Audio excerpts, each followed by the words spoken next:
So we've got Craig and AJ here from Overruled, and we're going to talk a little bit about your game. So first off, what's your game about? So effectively, Overruled is a game we've been working on now for what? 10 weeks? About 10 weeks? And it's effectively a 2D platform brawler game. But the main thing about it is the rules are constantly changing, the players can change it. So 1 second it might be King of the Hill, but you might then switch it over to something like Swag Bag, which is basically oddball. So it's quite nice having that dynamic of the game constantly changing. Anything else? Yeah, I mean, one of the big things about it is that the game balances itself. So playing a card to change a rule to disable attack, it doesn't just help you, but it applies to everyone. So you get this lovely dynamic where you could win a match with 150 points, and then the next match you could lose with 4,500 points. It's just always balancing itself out. Yeah, it's really interesting. It's a nice dynamic, like AJ says. It balances itself in that kind of way. The players themselves are the ones that are setting the rules as they go along, and it's really exciting. And we just tried that out. Promoted Porridge just had a game, and it was absolutely fantastic. It was really fun.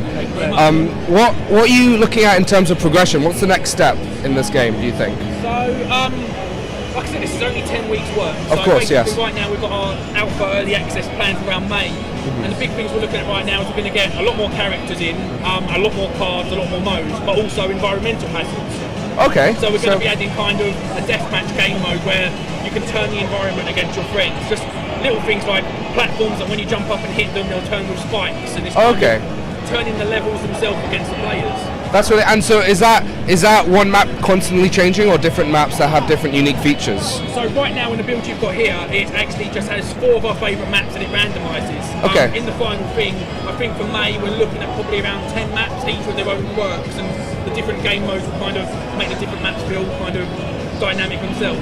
Yeah, I think that's what's interesting. Something I like, even with just these 4 levels now, changing the game types already changes the feel of these levels. So you learn different things when you're on fire, for example, which is a game type where being on fire is bad because everybody else is scoring points. You learn places to run and hide away from someone else, and it's actually really quite exciting. Even though we designed these levels and we really like them, we're finding new things out now, even as we're playing them, which is quite cool. And so what has been the response so far at Rezzed? Like, I know it was just opened, it's day 1, but what do you think so far? Do you think there's... It's been really nice. Everybody that's jumped in so far has hopefully not just been nice, they've actually been saying good things about it. But I think the interesting thing is everyone's been harkening back to the days of N64 sort of game, which is good for us because obviously as a studio we're all the same sort of age and we grew up playing those kind of games.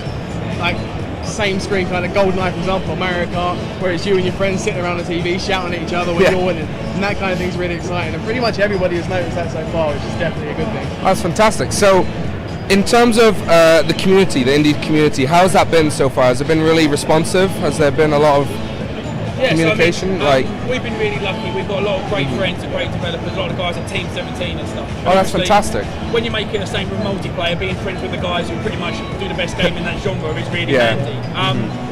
And it's just been nice to get a load of friends kind of getting their eyes on it. The thing is as well, is kind of a lot of the guys around here that we've met before, we've crossed paths with, they haven't seen the game yet because we've not had something to show. Like, this game was all placeholder assets 2.5 weeks ago. We didn't want the world to see it and be like, Jesus Christ, that's incredibly ugly. So it's just been great, and we love it. I mean, we did the major thing. We just spent a year with Microsoft in incubation, and indie was just right for us. We came back to it. We don't mind not having money and working from our parents' garages because we get to call our own jobs. We get to make what we love, and that's fantastic. So last question. How would you describe your game in 4 words? 4 clean, simple words. Fun, frantic, fast, insane. Insane is a good word. Well, I think I've heard the word trolley thrown around. I know I'm stealing an extra word in here. But oh no, 5's probably fine. We're going for trolley as well because it is quite fun, changing the rules purely just to upset your friends, and that's quite nice. Well, thank you so much, Craig and AJ. No, thank you very much. Hope Rezzed works out, and have a nice time. Yeah, Cheers. Thanks for yourself, guys. Thanks for taking the time to talk. Cheers, no problem. So, hi Ash, you're from Dream, right? Yep. Tell us a little about your game. So this is Dream, and it's the first